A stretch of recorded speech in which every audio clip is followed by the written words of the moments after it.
on tomorrow, so it's okay. In the 50s, that for us, we would be Yes. wearing shorts, you know? We've been Well, freezing. We've they had said high snow, 50s. ice. Oh, okay. Well, So, just turn on that heater. now that you mention it, I have it on right now, just to be on the safe side. Right. Good for It's you. not easy living here with this weather like this. I bet. It's just. You right cannot even get up and down your driveway, right? I can't. My driveway is impassable. It is solid ice. We're hoping to get it sanded sometime tomorrow, so maybe we can get out of here. I just hope nobody has a medical emergency because they would die right here. No, they would slide right down. Don't worry about the sand. Maybe in a toboggan. I don't know, Yeah. but they could go flying off into the woods too. You know our driveway. You've seen it. Yes, let's put it this way. It would not be safe. No. And if you sand it, you'd have to get a great big sander to make it happen. Oh yeah. We need help here. Oh, we could Hopefully always we'll get some. You think we could put Kim out there on the job? We might. I doubt You're it. Kim. Oh, well, I I'm don't just think thinking. it's going to happen. Oh, Yeah. I don't think what it's about gonna the two happen. pups? Think the two pups would be willing to brave it? You know, they've learned something. My two little guys, who I love with all my heart, my little Shih Tzus, they know. It's like, it's cold, it's snowy. We are going to run out the front door about 4 feet, and we do our business, and we come right back in, and we're done. We are done. And I've got coats for them that are like parkas. They're heavy. They're warm. They don't care. It's like, just let me back in. This is not where we want to be. So Do you have little that's shoes okay. for them too? You With the know little what? boots on? I can't find the right kind of shoes. Now, listeners, if you know of any good shoes for Shih Tzus, let me know, because their paws are really wide and their legs are really thin. So I can't find any shoes, but I do have something else. I have Musher's Secret, which is a great product. And it's kind of like Vaseline, but it doesn't make a mess all over your house. You put it on their paws, and it gives them just like a little bit of insulation, so that they don't stick to anything frozen out there. So it's the best I can do for right now. But if you listeners know of any good booties I could try for them, just you send me an email. I want to know. Yeah. Trying to keep them comfortable for their 2 minutes outside. Well, if they have booties on, they might stay for 4. They might indeed. Sure. Yeah, like it could, but I'm very cautious with them in any kind of cold weather. They're so So, cute. anyways. They're just absolutely gorgeous. Yes. Well, we have a really great show planned for tonight. We may have to take a bit of a detour because our guest has some phone trouble. Our guest is Stanley Krippner, Dr. Yes. Stanley, who we've been dying to interview for like 2 years. And finally, he decided to come on the show because he has a new book out. And it's called The Shamanic Powers of Rolling Thunder. And we want to hear from him. So, but if we don't, guess what? Here's the audience? book. And There's if he the book. wanted to talk about it, he best call in. He best. And the thing is this. I've met Rolling Thunder. I've got my own stories. And you, PK, know somebody who was there with him and also has stories to tell. So between the two of us, we will have stories, and also from the book that we've read. So we're going to do our best to entertain all of you tonight with Rolling Thunder and who he was as a man, as a medicine man, as a shaman, as a legend, because he truly was a legend. Oh, Who definitely. continues to contact people through dream work, believe it or not. So we're going to get to as much of that as we can this evening. But first and foremost, what's going on in this crazy world with the numbers, PK? Well, come on. Why would you consider the world to be crazy at all? I don't know. I Well, really don't. firstly, you got to remember that this month is all about communications and creativity, right? And then today, on top of that, it's a 2 days, so everybody's overly sensitive, which can make them insensitive just as quickly. So it's just kind of sit back, relax, let it be. Can't fix it, don't worry about it, do the best you can. Yeah, let it go, let it go, let it yeah. go, right? That's the Yeah. only way it's going to work. Either that or we'll get some extra information from the pups. Oh, They probably yes. know about what's happening than people do, because it's crazy. They probably do. Gosh. It's just been nuts. It has been. Well, you said there were going to be a lot more secrets coming out, and certainly there's a lot more accusations flying back and forth on harassment concerns and all of that. And who knows with this Russia probe, and it goes on, but they don't seem to come up with anything. So I don't know. And then there's, of course, the Clinton situation that I hear it's going to be open season on. They've been up to. So we'll see. I heard from my guy on the inside there were going to be arrests. I called him the other day. I said, "Where are the arrests?" We're waiting. So we'll see. We'll see what happens with all that. A lot of things taking place, and that's what we're talking about, the creativity, the communications. There's a lot of stuff, shake, rattle, and roll out there, and people are trying to, well, look at the Hollywood stars. Everybody's pointing figures. He said, she said. Oh, my God. It's like a carnival where they've got the little ducks going across, and you get to take a pop shot. Yeah, it's like somebody opened Pandora's box, and it's open now. So, yeah. And it didn't matter what somebody said. Oh, that wasn't what you said. That's what your intent was. And you're going, oh, please, let's get real. Let's take care of the real people that are the pain in the butts. Let the good people get on their way, take care of what needs to be happening. Exactly. There shouldn't be a witch hunt, but they should be holding people accountable. But the whole industry has been so corrupt for so long. So, it is what it is. But anyways, we do have a good show planned, another great show. Yes, but we also have some things to talk about. We have the Astridian skincare. They are our sponsor. Please visit their website. They've got some incredible cream. I call it super cream. I think they should rename it because it is truly amazing. And so go there. They just had a big sale. They may still give you some sale pricing on their products. All their products are absolutely top of the line. So take a look at that. And now also, we are offering some things. Yes. PK, you are offering numerological readings for people to take a look at their whole year to find out what's coming up. Every detail about your year based on your name and your birth date. Right. They get to find out what's happening, where they're going, how fast they're going to get there, or if they better put the brakes on, or what they want to avoid. There you go. And it would be great advice. If you want that from Patricia Kirkman, then go to her website, patriciakirkman.com, and you'll be able to book a session with PK there. And then I'm offering a brand new leading edge service, and it's so cool. So I just started working with people on this, and what it's about is finding out who your spirit team is, learning how to work with them. So it's not just guardian angel.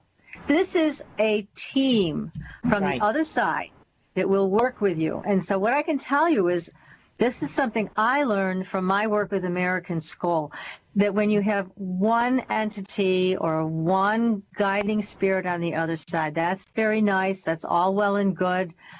However, if you have an entire team on the other side that's working together for your best interest, for your highest good, for your consciousness expansion, everything happens much more quickly, and it's the way to go. So I am now offering sessions in this to help everybody who wants to do this find out who their team is, bring that team together, and then set the goals that they want to work with that spirit team. So that's a whole new service I'm offering. It's leading edge. I don't use anybody out there that's doing this. I don't know of anyone that does it either. And you're so good at what you do. Any opportunity people have to utilize this, they need to check in with you. Well, thank you very much. It's very exciting work. It's very powerful work. So again, you can reach me on the website, supernaturalgirls.com. You will see there is connection for me there with my email, and there's a connection link for PK for her email. So you can reach both of us very easily. We love to work with you and love to help you in every way that we can. So, oh my goodness, I just got a message that Dr. Krippner is going to call in now. So it looks like he will be joining us, which is great news. And in the meantime, while we're waiting for him to do that, Now, we also have, some great stories on our Supernatural Girlz Facebook page. Right. So make sure that you check out the Facebook page, like us, follow us, because we have the top of the line with new UFO stories. Right. And they are everywhere these days. These UFO stories are coming out of the woodwork. You don't want to miss anything about it. Time travel stories are also on our Facebook page. So join our community, become a member so that you can follow us and follow what we are finding out that's going on in the world today and in the other world. So, yes. And so PK, I was going to say, did you want me to take a look at Rolling Thunder by his first name and whatever? You know, he's got two names: the name he was born with, and now his Native American title. So, what did you find? You've been looking at this. You found some very interesting things. Well, a couple of things were very interesting. I was fortunate enough to talk to a gentleman named Miles Howe, who worked with Rolling Thunder back in the 80s. So I was very fortunate to get the additional information. So his birth name was John Walter Pope. And taking a look at that in his birthday, this gentleman came into this lifetime having issues with the father figure, but he was here to be a part of the world at large. He's here for the masses, and that's exactly what he was. But when you take a look at his name, very sensitive, not a big ego at all, and very direct when he had something to say as John Walter Pope, but very spiritual, very into all aspects of it. But when we switched over to the name Rolling Thunder, this is a man who had absolutely no ego at all. No kidding. He was here to communicate, be creative, outgoing, very into all aspects of what had to be taken care of without falter. But when it came to making changes or communicating or what he offered to the world at large, it was always about creativity, communications, and making it a higher level. So I thought that was very interesting to take a look at how he dealt with things.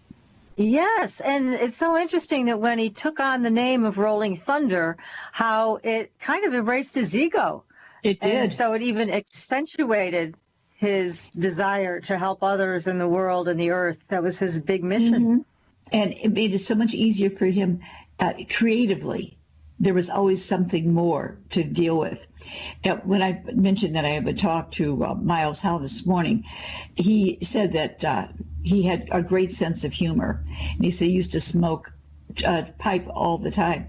He said that the tobacco he used was called Seven Brothers. But he said he had a good sense of humor. He said they were telling him he was smoking too much. So he said he was going to smoke Five Brothers instead. That way two could be dead. He'd have less to deal with. But he was giving some tidbits about things that he did, which I found fascinating. Where anytime it rained, he collected the water because he used it for making medicines or plants to deal with that for himself. He also was, he had retired from the railroad, and I didn't have any idea that he had been part of the railroad. Yes, that's right. Background was from Oklahoma, and all of his ceremonies and sunrise ceremonies were done daily, regardless of what the weather was. Amazing. That was important for him.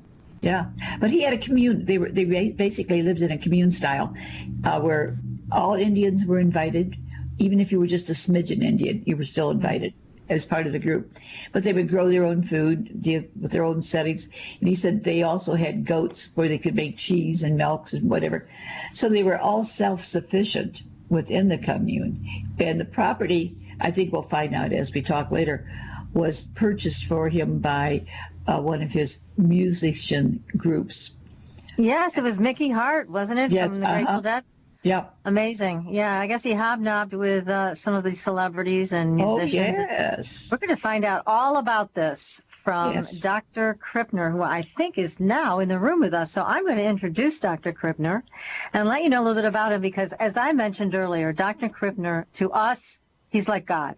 He's just somebody we've wanted to talk to and interview for so long. He's an expert in the paranormal, in dreams, one of our favorite things. And he is also a professor of psychology at Saybrook University, and he's the past president of the Association for Humanistic Psychology. He's an amazing man. He's written many books, co-authored many books, again, lots of them on dreams and the paranormal. So we are very honored to have Dr. Krippner with us on the show tonight. And everybody, if you have questions, just send them in to the chat room, irnchat.com, irnchat.com. And Dr. Krippner, welcome to the show. Thank you so much, and thank you for that excellent introduction of our friend Rolling Thunder. Well, you are so welcome. We're so pleased that you made it, and you're here with us tonight. I know you've had a very busy and hectic schedule lately, so we're very happy to have you here. Well, thank you so much. I didn't want to miss a chance to share stories about Rolling Thunder and tell your listeners why his message is still very important today. Now, you knew him when he was alive for many years, right?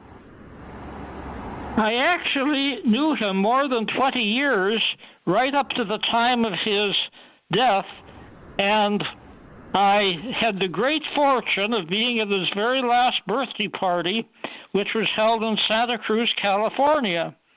And those of your listeners who have read our books about Rolling Thunder, The Voice of Rolling Thunder and the Shamanic Powers of Rolling Thunder, know that when he had his birthday party in Santa Cruz, California, we had venison meat, we had succotash, we had Indian apples, we had many, many traditional Indian foods, and then a few days later, he simply packed up and left. He said, I've got to get out of here. Something bad is going to happen. And he went back to Nevada, and wouldn't you know it, the very next day was the Loma Prieta earthquake. Right in the area where he had been staying in Santa Cruz. Oh, for heaven's sakes. My God. Well, he was somebody who was so tuned in to the earth, to the animals, and to people, right? I mean, he knew how to read people too, but it's amazing. He knew that something bad was coming, and it was that earthquake. Oh, my gosh. Amazing. You're right. That's a good word to use. He said he was tuned in. He didn't claim that he was a prophet or could see into the future.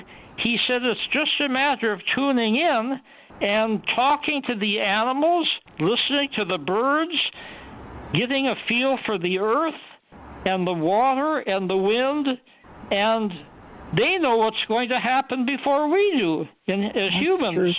That's true. And so being tuned into nature helps you to forecast. Well, he was an incredible legend. As you mentioned, his legendary presence still is felt by many people in dreams and in other states of consciousness. But certainly, he was remarkable in what he was able to do. Let's start with his name, Rolling Thunder. He was able to call forth thunder and lightning and rainstorms, right? Well, he certainly had that reputation, and in our book, The Shamanic Powers of Rolling Thunder, we tell the story of Larry Dossey, who's a very well-known physician, and he was with Rolling Thunder in Dallas, Texas, and a newspaper reporter came to hear Rolling Thunder's talk, and he wrote a very, very snide and nasty article about Rolling Thunder. And not wise. The next day, Rolling Thunder phoned him at the office, and he said, I guess that you don't believe in the Native American ways. And the newspaper reporter said, oh, I just don't believe in nonsense and superstition. And Rolling Thunder said, just alert your newspaper to something that's going to happen in the next 24 hours. And as soon as Rolling Thunder left town, there was raining, thunder, lightning. There was a summer storm that never occurs in Dallas, Texas at that time of year. And so Rolling Thunder was right, but you think the newspaper reporter wrote an article about it in the newspaper? No, he didn't. Oh, that stinker. That's no fair. No, it's not fair, but Larry Dossey and others recorded it, and so it's now a matter of history. Exactly, Amazing. exactly. And that's one of the things he was known for. I remember when he came to Hartford, Connecticut, many years ago, and there were thunderstorms for 3 days before he got there, and for 3 days after he left. And again, that's what I was told. He said, you can expect this, and sure enough, that's what he brought before he even got there.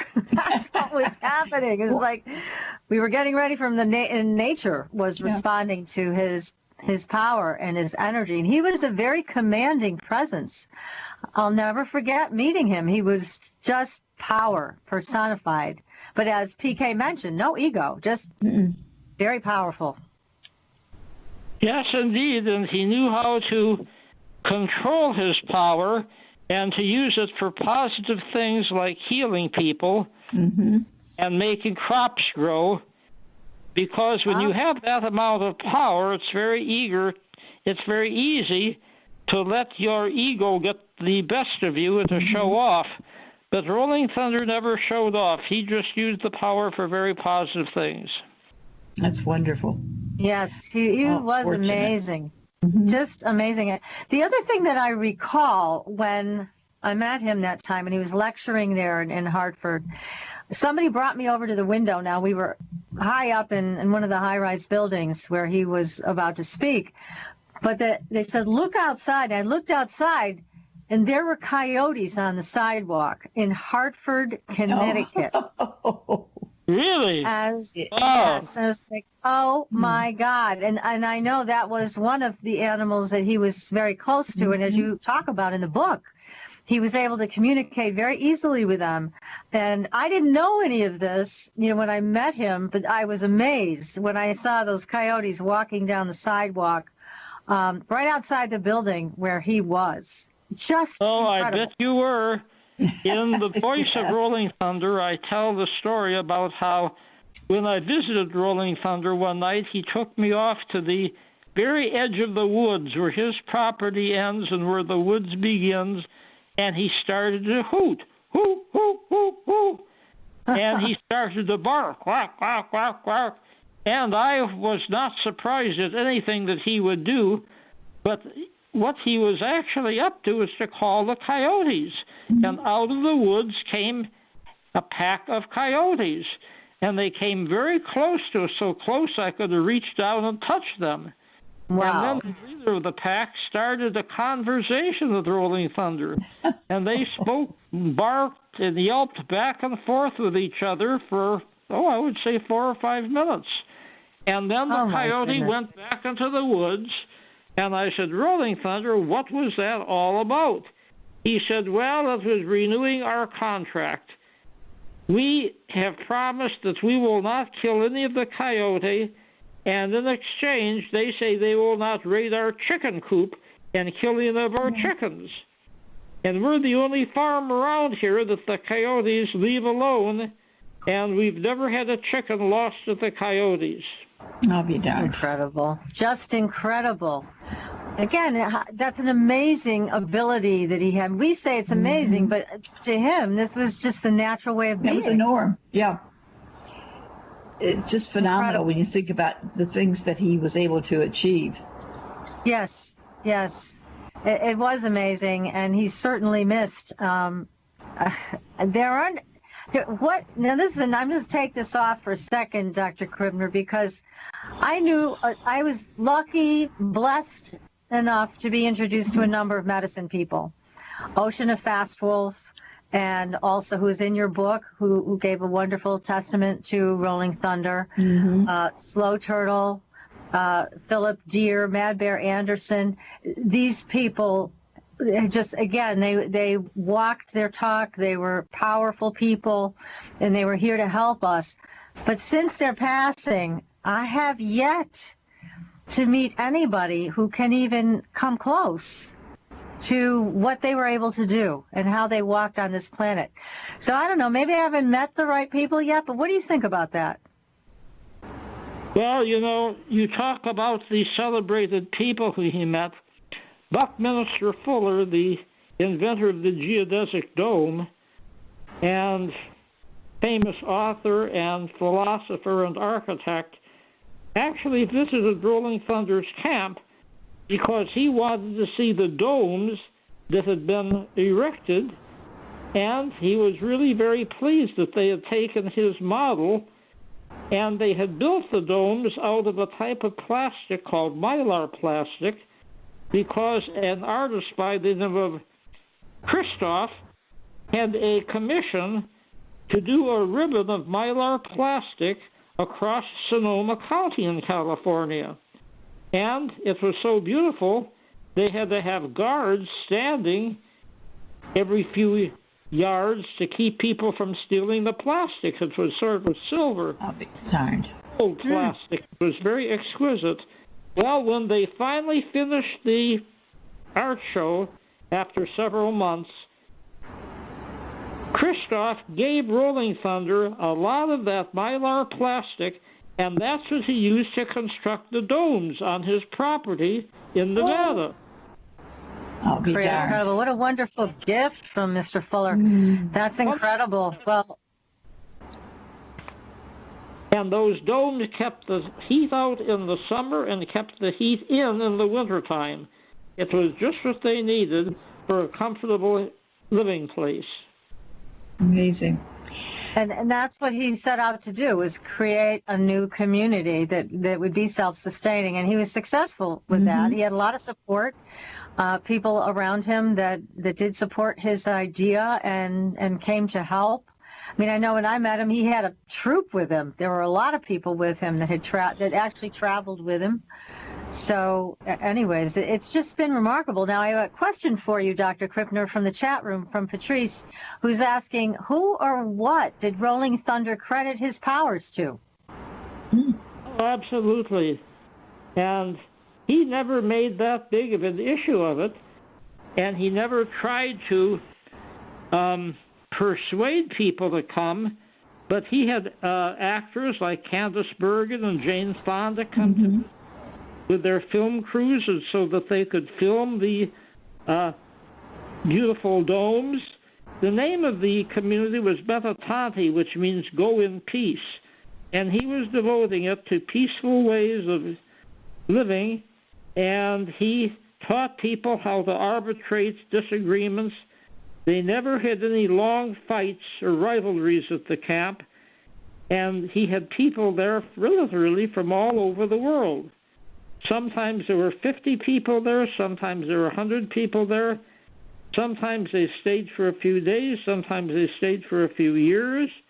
But they all got something out of the experience, and to this day, they tell me about what they learned at Meta Tantay and how that has been so helpful in providing balance to their life. That's amazing. Again, his reach continues even to this day. Well, we're going to take a very short commercial break, everybody, and we're going to come back, and I'm going to follow up on Patrice's question, because I have an additional question to Patrice's that we're going to find out a little bit more about Rolling Thunder's lineage and where he got these abilities, these amazing abilities that he used so judiciously. So anyways, everybody, you are listening to Supernatural Girlz Radio. We'll be right back. Welcome back, everyone, to Supernatural Girlz Radio. I'm your host, Patricia Baker. I am here with my co-host, PK, and we are here with our illustrious guest tonight. And his name is Dr. Stanley Krippner. He's the author and co-author of this new book, Shamanic Powers of Rolling Thunder. And we are talking about this man who's truly a legend, truly a legend. And now we had a question, Dr. Krippner, right before the break from Patrice about who or what did Rolling Thunder credit with his powers. Where did his powers come from? Is that something he felt came from his lineage? From his father, grandfather, mother, grandmother? Did it come from something in his own line? Well, he did have some noted healers in his ancestry, but to tell you the truth, he really worked very hard on developing his powers himself. For example, he was not 100% Cherokee because he had some Caucasian ancestry, but he was more Cherokee than anything else, and he actually studied the whole Cherokee way of healing, but he also studied a number of other medicine traditions, and he said that he could go back and forth with 6 different Native American medical systems, and each of them came from different parts of the country, so each of them had their own special type of herbs. And one time I visited his trailer that he had been given, and in the trailer, all of the herbs were put in boxes or little cloth sacks, and they were identified, and he knew which every one of those herbs could be used for, and those herbs came from different traditions. He had a lot of Shoshone connections, and there was a great deal of Shoshone herbs. He also had Apache connections, so he had command of a lot of different medicine systems. But also, he had Chinese doctor friends who had left him Chinese herbs and told him how to use the Chinese herbs. And then he had Western medical friends, and they gave him some pharmaceutical samples of Western medicine and told him how he could use those. And he once told me, you know, I don't care what the herb is, what the medicine is, as long as it helps people, I'm happy to use it. Wonderful.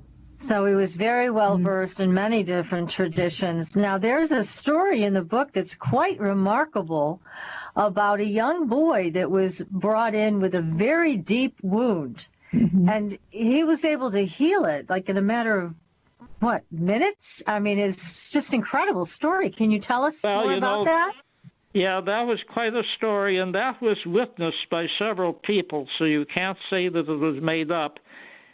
Actually, the full story is that when Rolling Thunder gave a lecture for the Edgar Cayce people at Virginia Beach, Virginia, they wanted to bring in 2 young boys who were not able to go to school. They were so sick. And so Rolling Thunder had a friend of mine go and get some beefsteak, and he was going to use 2 pieces of beefsteak in the healing. So the night came for the healing, and he had both of the boys on cots, and he went to the first boy, and he put the beefsteak underneath the cot, and then he took out his eagle feathers, and he started to poke on the boy, and sort of to give the boy some energy, and the boy was saying, I already feel better, and then that beefsteak underneath the cot began to smoke, and the smoke covered the boy, and the smoke actually took the form of a wolf. And all the people have never seen anything like that before. And you know, the smoke went down, and the boy felt better, and the next week the boy was back in school for the first time in years. But then Rolling Thunder came to the second boy, and the smoke started to come up, and then it just sort of petered out. And Rolling Thunder said, you know, that boy's mother will not let me heal her son. Oh, my God. She goes back to school. She'll be all alone. She won't have any company. And as long as he's sick, she's in control of him. And she'll have somebody at home to talk to, and she won't feel alone.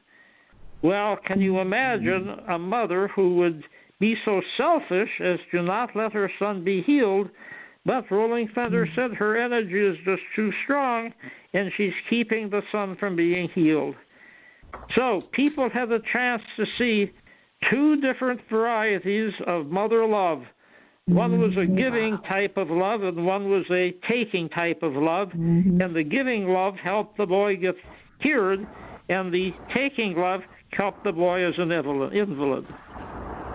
Isn't that That so is an sad? amazing story. God. Isn't that sad? And but also, again, it says a lot about Rolling Thunder, who was able to discern this. Right. Yeah, I mean, good. he was able to figure this out immediately. And then there was another story in the book about this little boy that had this, I guess, very serious, deep into the muscle wound that, again, the mist came back. Can you tell us about that? Because the mist showed up again, the smoke, and he used his eagle feather.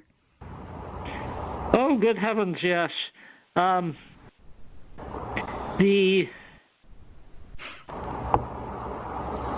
You've got to give me a clue, because I'm trying to remember which this story is the that one was. where he used the eagle feather, and he kept waving it over this very deep wound. This amazed me in the book. Oh, Didn't it amaze yes. you? And then he kept waving it over, and it just kept, it just like healed before everybody's eyes until it was just pink, healthy skin left over this wound. Yes, indeed. Rolling Thunder was very close to eagles, and he felt that eagle feathers had a great deal of healing property in them. And sure enough, he used that eagle feather and passed it over the boy's wound. He had been injured in some sort of a sports event, and right before everybody's eyes, the wound healed up. That's just incredible. And it happened just in a very short period of time. That's unheard of. Just Rolling incredible. Thunder Now, believed he was a shapeshifter, that he could turn himself into different shapes. Oh. And one of his favorite shapes was the eagle. And he said that he could turn himself into an eagle and fly around the skies. And he would stop and he would ask other eagles what was going on down below. And he could cover a lot of distance that way. And that's sort of how he got his news about the condition that the Earth was in. incredible. You know, you must be psychic, Dr. Krippner, because that was the next question I was going to ask you. From the chat room was from Katniss. It was just about what you answered about his shape-shifting abilities. So that's an incredible coincidence, I would say. Oh, yes. Well, Rolling Thunder also had a pretty good sense of humor, as you said. And you talked about Mickey Hart of the Grateful Dead, and Mickey Hart and the Grateful Dead are still playing under the name Dead and Company. And one day I got a phone call from Mickey Hart saying that he'd seen Rolling Thunder collecting herbs on his hill outside his ranch, and he was going to prepare a dinner for him. So my wife and I went up for dinner, but Rolling Thunder didn't show up. And I said to Mickey, you know, let me just phone Rolling Thunder's ranch and see if he is there. And we phoned his ranch, and sure enough, Rolling Thunder came to the phone, and then Mickey sort of spoiled my surprise. He said, Rolling Thunder, how could you be at the ranch? I saw you picking herbs this morning. You see, I had intended to ask Rolling Thunder, what were you doing at 10 o'clock this morning? And then if he would have said, well, I was collecting herbs on Mickey's ranch, that would have been a pretty good demonstration that he turned himself into an eagle. But Mickey was so excited that he just blew the story. So what was Rolling Thunder to say? He said, well, you know, I have somebody here I'm doctoring, and he needed some special herbs, and I knew that you had those herbs on your ranch, so I just shape-shifted myself into an eagle. I went and I picked up the herbs, I brought him back, and the guy that I'm doctoring is doing fine now. Amazing. So now you got to tell everybody the distance involved. Right. Where were you guys as opposed to where this ranch is in Nevada? How many hundreds of miles away was that? Oh, yes, his ranch is moved to Sebastopol, actually, because I've actually been at 3 different ranches of his, and they keep getting bigger and bigger as he, now he has a ranch that actually has horses on it, and so he can go horseback riding. Too bad that Rolling Thunder didn't live to see that ranch, but Mickey is out touring with the musicians so often that he doesn't get much of a chance to spend on his ranch, even though it's a very, very, very beautiful place. But Rolling Thunder actually is connected to me through Mickey Hart, because I met Mickey Hart at a party, and Mickey Hart wanted to introduce me to Rolling Thunder, and so one time when I was available, he flew Rolling Thunder from Nevada in a private plane, and the Grateful Dead were performing in San Francisco, and at the intermission, who should I see walking down the aisle but this very strong and powerful Native American guy with a beautiful girl on each arm. And so I came up to him and I said, "You must be Rolling Thunder." And he said, "Yes, you must be Dr. Krippner." So that is how we met. Oh, well, you bring up another very interesting chapter in the book from Ocean of Fast Wolf, that he liked the ladies. Yes. And that's the name of the chapter. So he did have a fine eye for ladies, did he not? Oh, yes. People have to read the book to read that chapter. And Rolling Thunder, unlike what you hear today, Rolling Thunder never took advantage of women. Rolling Thunder never was gross or crass or pushy with women. He always treated them with great respect, and I think that's why they liked him in return. Mm-hmm. And on top of that all, Rolling Thunder was very devoted to his wife's Spotted Fawn, and Spotted Fawn was an excellent cook, and at Meta Tantay, the spiritual community that they had together, she was in charge of the kitchen, and she knew how to make the most delicious Indian dishes and passed on that skill to the people who stayed there. Mm-hmm. And then when Rolling Thunder called me one day and said that his wife, Spotted Fawn, was very, very sick, I came to help her out by hypnotizing her to reduce the pain, and Rolling Thunder had paid a lot of money to have healers, literally from all over the country, come and help her out. And of course, I didn't charge anything. I just thought that I could be of service. And Rolling Thunder later told me that I'd been more helpful than any of the healers, that he'd paid thousands of dollars to come. And I was just doing it out of the goodness of my heart, because Spotted Fawn was such a beautiful, beautiful woman.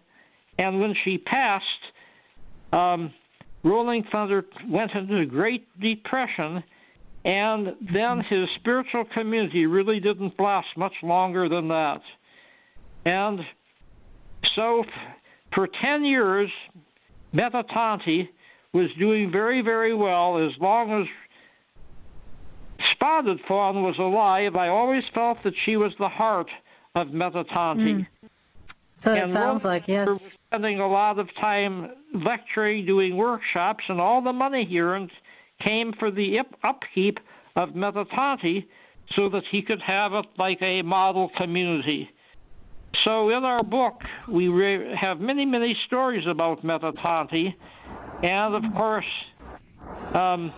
maybe someday somebody will have the money and the time and the land to do something similar in terms of teaching people Native American wisdom, Native American herbs, Native American medicine, all the things that Rolling Thunder tried to teach.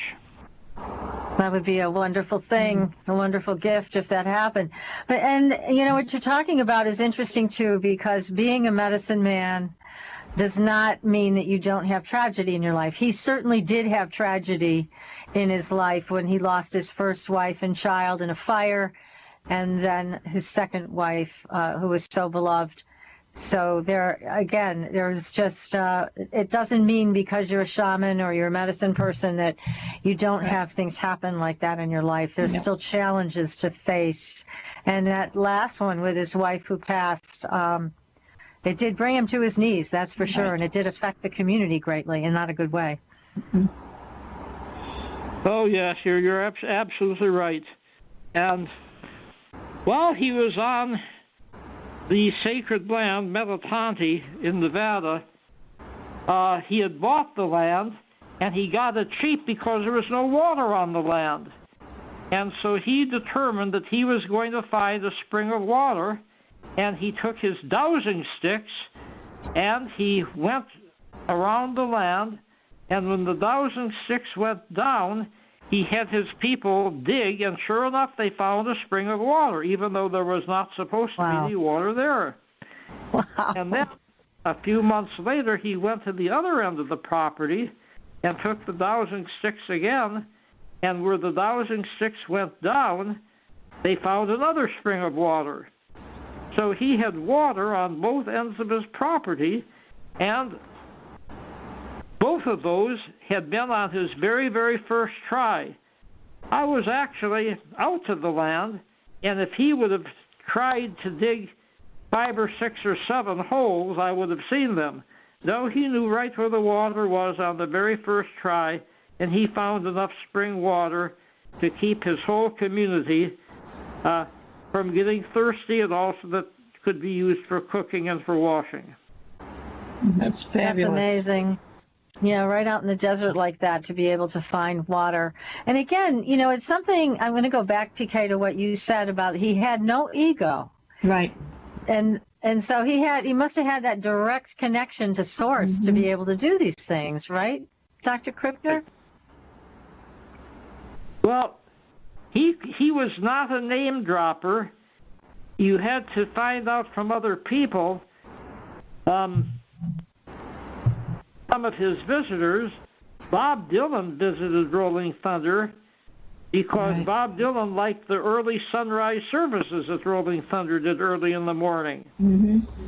And Rolling Thunder never made a big deal out of that, even though Bob Dylan once had a touring show called the Rolling Thunder Review, and Rolling Thunder was always invited to come to those shows and sit on the stage. And one time he was in Manhattan, and the driver was driving too fast, and the police arrested them, and he said, "Why are you going so fast?" And Rolling Thunder said, "Well, we have guest passes for Bob Dylan's show." And so the police officers leave him. Rolling Thunder pulled the guest passes, and then the police officer says, "Okay, I can believe you. Better get going. You don't want to be late." So off they went. Oh, that's so funny. Goodness me. Now here's a question also. This is from Katie, Dr. Krippner, and Katie's asking, did doctors ever study his brain, to see if he had any unusual activity in areas that are not common for most people?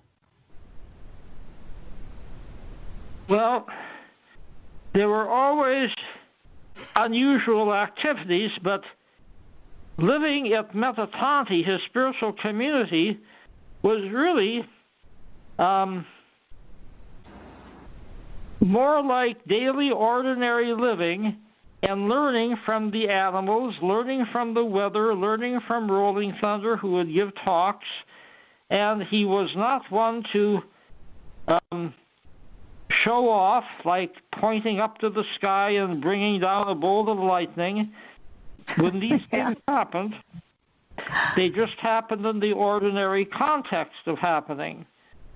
And I always tried to get Rolling Thunder to write his own book.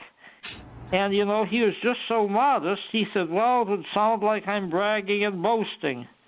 And I still wish he would have written his own book or had somebody write it for him. But the next best thing that we could do was to work with his grandson, Sidian Morningstar, and that's why we have now 2 books on Rolling Thunder, The Voice of Rolling Thunder, and then The Shamanic Powers of Rolling Thunder. And The Voice of Rolling Thunder resulted from tape-recorded lectures that Mickey Hart had done over the years. Mickey had a dozen lectures, and we were able to take those lectures and transcribe them and use Rolling Thunder's exact words in the book.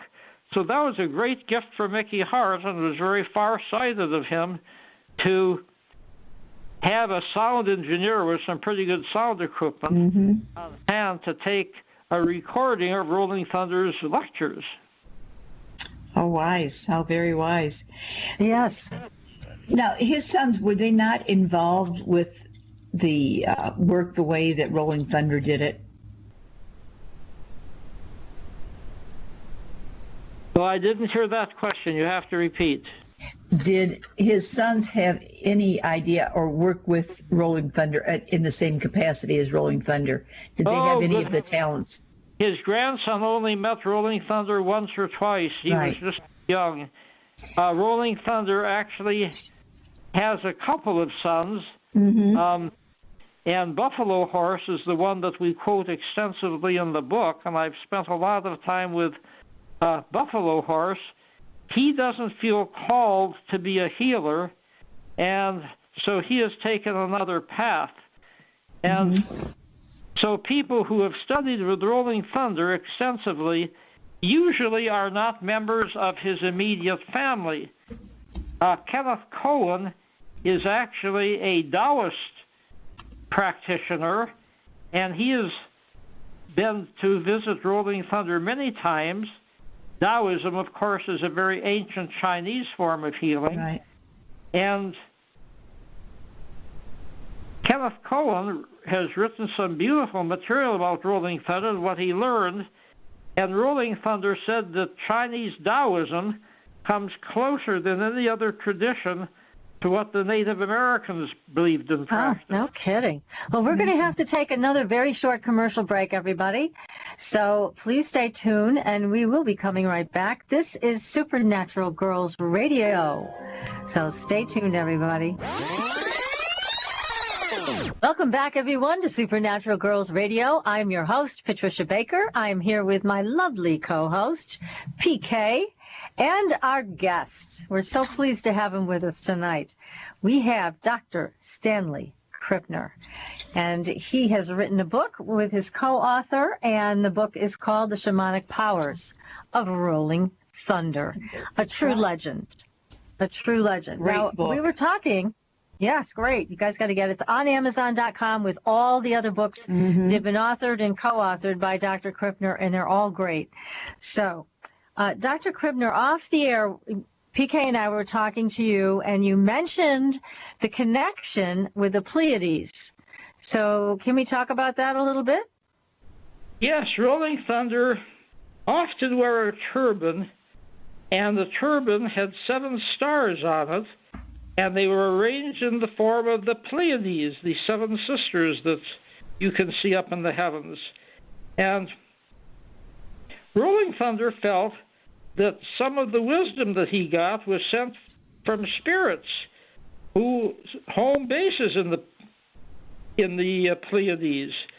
And so the Pleiades were a very, very special constellation for him. And this is something that pops up in another number of folk traditions as well. And so there's something very special about the Pleiades, and they are all clustered very, very closely together, even though in actuality, of course, they're probably millions of miles apart. But Rolling Thunder didn't wear flashy clothes. He would sometimes dress up with a tan buckskin jacket for special occasions, but around the house he would wear blue jeans, or he'd wear simple clothes, usually earth colors like browns and light greens. And many people wonder why he didn't wear more Cherokee red, because Cherokee red is a very famous color associated with Cherokees, and he said that would just be too flashy. I knew Cherokee red very well because I grew up in Wisconsin, and I met Frank Lloyd Wright, the famous architect, a number of times, and he was also very, very close to Native Americans, and in his buildings he would put a logo someplace in the building, which was a square in Cherokee red, and then FLW etched into that square. And so if you look at Frank Lloyd Wright buildings, you will find that Cherokee red square sort of demonstrating his respect and sympathy and union with the Native American people and Native American wisdom. Interesting. You just never know when things are going to pop up and when these connections are going to be made. Amazing. Now, with the Pleiades connection, did Rolling Thunder ever talk about the people from the stars? Ever having any contact with them? Well, Rolling Thunder would really enjoy sitting down around a campfire telling stories, or sitting down in his home telling stories, and many of the stories were pretty fantastic in nature, like the stories about the Pleiades and about how the wisdom came down from the Pleiades. But he'd also talk about his past incarnations, because he felt that he had had several lives. And he felt that he knew Cochise, he knew Geronimo, he knew a number of Native American leaders, and sometimes he fought for them, and sometimes he was a messenger for them. And you don't know what to make of all of this, but he certainly knew how to entertain his audience. And yes, he did. yes, that's right. I know one time when I was sitting there listening to him, he was making fun of vegetarians. And he loved to do that. And it was funny because he was talking about how the vegetarians that would come to Meta Tantay did not want to eat meat. And he said, that's fine because it gets real cold out here. In order to stay warm, we eat meat. But if you don't want to eat meat, that's okay with us. That's more meat for us, and we'll stay warm, but you won't. So he made it clear how he felt about that. Yeah. Well, he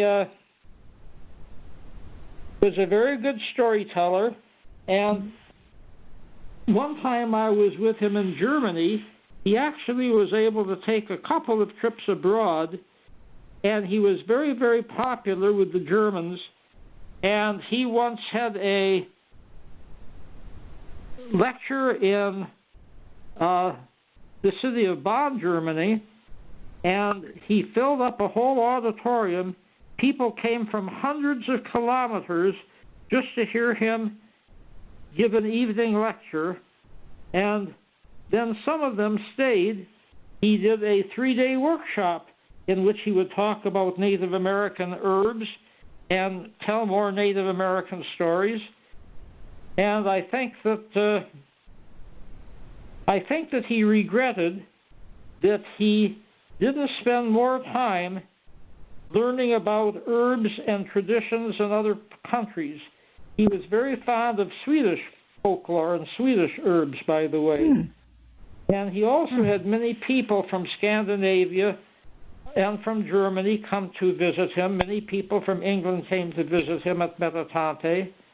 And occasionally he would have people from Latin America, and every once in a while somebody from Asia. He enjoyed having martial artists from China and Japan, for example. demonstrate the martial arts. And one of his visitors was due to my intercession, Corinne Calvet, who was a French actress who later made many, many films in Hollywood, had a severe gastrointestinal problem, and she could not find a Hollywood doctor who could help her out.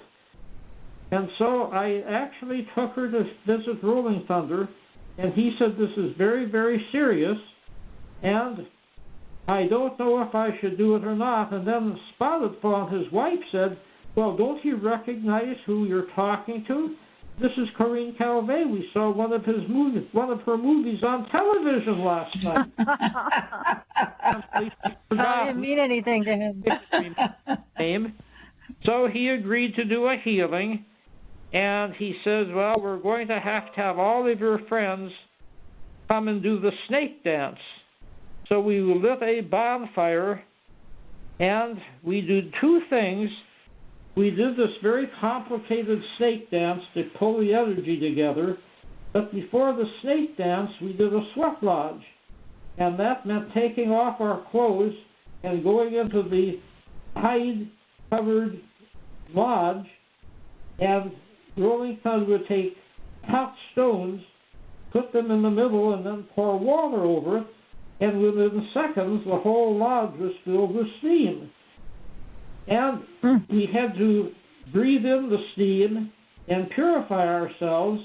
It was very, very hot, and after like 20 minutes, then we could come out and take a hose and cool down, but then we had to go back in again. And we did this 3 times, did the snake dance, and then we had Corinne Calvet right in the middle of the campfire in back of her, of course, not on top of her.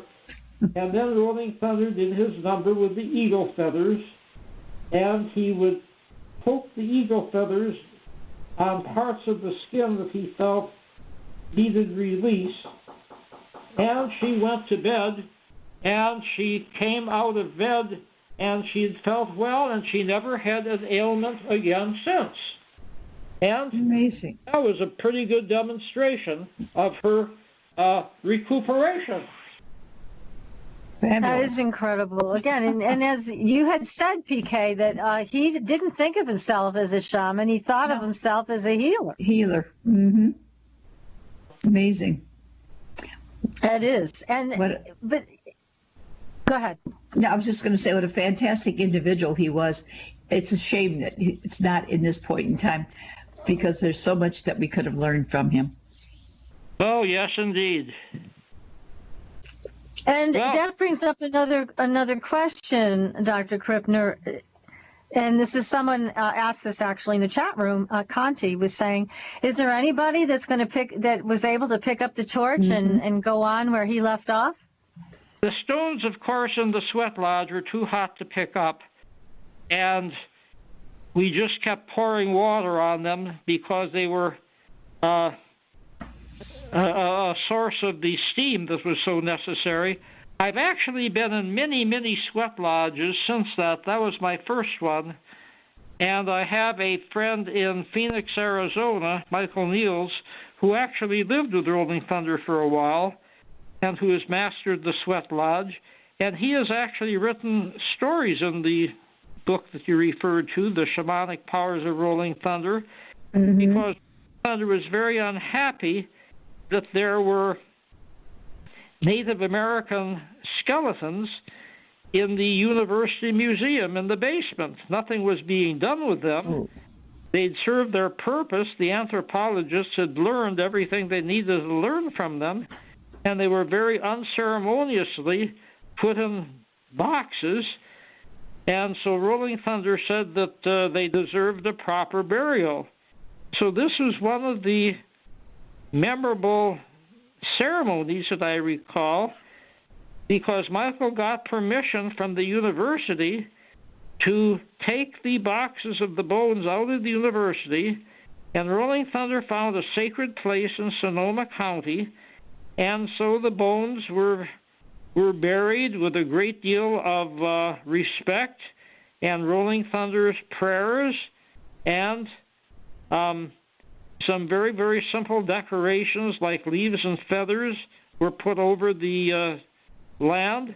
And then, of course, the bones later degenerated and joined the land, which was the respectful way for them to go through the cycle, not just staying in a university basement. Right. I believe he basically started a whole reinternment movement, because I know that radiated throughout the country, and there were a lot of reburials. I know we had them in Connecticut also, and Slow Turtle was the one who made sure that those happened. So that was a great thing that he did. Yes, absolutely right. He started, other people, of course, helped out too, but now more and more there's a great respect being given for the remains of Native Americans, and there's no sense in just keeping them around. You know, anthropologists have learned what they need from them, and then you just dispose of them in a very, very sacred way. Exactly. Rolling Thunder launched a number of very innovative procedures. One of them had to do with the destruction of the pine nut trees in Nevada, and Rolling Thunder said to me, well, you know, the poor people need pine nuts as they're a good source of protein, and at night the ranchers are coming in and they're using bulldozers and they're digging up the pine nut trees so that they can turn this into cattle land. It's against the law, but they just pay off the local sheriffs. So Rolling Thunder had a very innovative way of dealing with that, and I was actually talking with Rolling Thunder, and so I charted the whole story. The first thing he did was to get a film crew to take movies at night showing the bulldozers coming in and the tractors coming in and digging up the trees.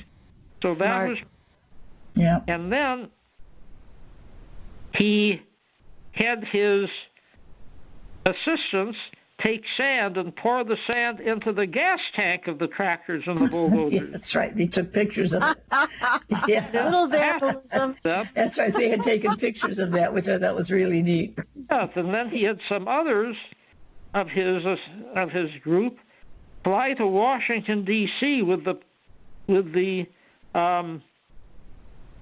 film to try to get some support, and most of the politicians weren't interested in that at all, but Senator Ted Kennedy was of great interest, so was Senator Henry Jackson, and they wanted to do something about it, and the president at the time was Richard Nixon.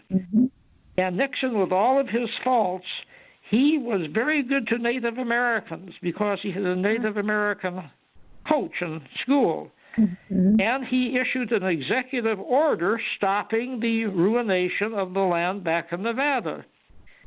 So that was a beautiful example of how Rolling Thunder did something through peaceful means and through intelligence and through cleverness, instead of using guns and using force to try to stop what was being done. And that Good was for him.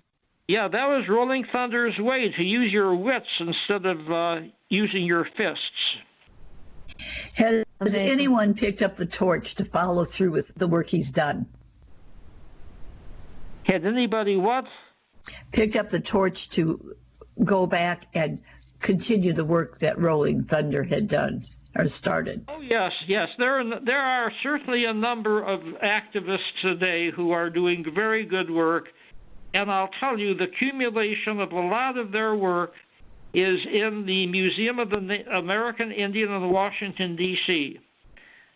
I've been there several times, and they have a rotating exhibit because they have they have at least 100 different tribes represented, and they are collecting artifacts from both North American and South American Indian tribes. And it's a beautiful exhibit. It's interactive. People can learn a lot about Native Americans. Mm-hmm. And I think that that Rolling Thunder deserves some credit for that museum, because he helped raise people's consciousness about how Native Americans need to be remembered and about how their work needs to be well remembered. Also, but is there anybody that's able to do what he was able to do? I mean, that's the thing that I don't hear in this. I hear people are talking about the legacy, but I don't hear that there's another healer like him going forward. Well, first of all, he was one of a kind. Secondly, I have known some outstanding healers, and one of them died recently, Fawn Journeyhawk, and she was actually living in the southwest United States and had a medicine camp, and I was sending her combat veterans who are suffering from post-traumatic stress disorder because she had a special treatment for them. Mm. And again, one of my students wrote her dissertation on Fawn Journeyhawk, and so we do have a record of what Fawn did. She did not know Rolling Thunder, but she was certainly in the Rolling Thunder tradition of using intelligence and using ceremonies. Mm-hmm. What Fawn would do with a soldier who had trauma would be to take one of her out-of-body trips back to Vietnam, Afghanistan, Iraq, wherever the trauma had occurred, and often the trauma was connected to the soldier's killing of a child, of a family, whatever, and the soldier just did that as a course of war, but then felt guilty about it. And so she begged the spirit of the dead people to release their power over the soldier, and so that he could live a normal life. And then he would vow to do something in honor of the people that he had killed. And so this was sort of a reconciliation done on the spiritual plane. And Fawn Journeyhawk had a special set of healing stones that were very, very beautiful, and they were in geometric shapes. And sometimes people would steal them from her, and she said, doesn't matter, they'll come back. And sure enough, they came back. And I've seen some of these stones, and she gave me permission to get a set of those stones and put them in a museum in Canada, which is specializing in artifacts of this type. And so there have been other people like Rolling Thunder, but like you mentioned, he was one of a kind. And that's a great way of putting this, that he was one of a kind. But here's another question, Dr. Krippner. And again, we're going to go back to aliens, ETs, whatever you want to call them. This is from Oculus, who's saying, what about space visitors? What did Rolling Thunder think of that? What did he think of what? Aliens, space visitors, ETs, whatever you want to call them. Visitors from other planets. Did he have an opinion on that, or did he have an experience on that you could share? We only have about a minute left, but... Oh, good heavens. No, I would say Rolling Thunder was very broad-minded, and he felt if somebody was doing good work, they had his blessing, and whether it was a male or a female, native or non-native, he was very, very alien great. Or human. Didn't matter. Didn't matter as long as they were doing good work. Give his blessing to them. Yeah.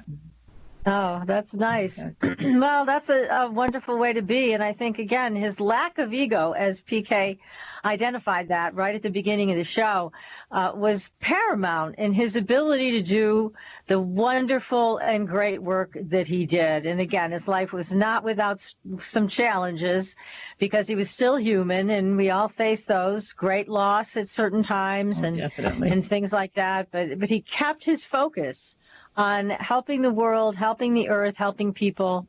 And it's wonderful that you've written this great book that commemorates everything that he's done. Thank you so much for publicizing it, and thank you for all of your knowledge about Rolling Thunder. Oh, it's our pleasure to be with you tonight and to, again, honor his memory and hopefully inspire other people to follow some of his teachings as we move forward in this world today. I hope. Dr. Krippner, thank you so much for being on the show. I know you've been so patient with us and waiting for your dinner date. And we wish that we were there with you so we could enjoy dinner with you. We'll be very fortunate to have you with us tonight. Okay, yes. Goodbye now, or as Rolling Thunder would say, ho! Ho! Oh. Thank you, Dr. Krippner. Enjoy the rest of your evening in California. Thank you so much. So now next week, PK, we've got a first on the show. Yes, we do. We're following up the great Dr. Krippner and the Legend of Rolling Thunder with Warren Kaler. He is a physical medium, and we're going to find out all about what a physical medium is, what they do. It's different from anyone else we've had on the show before.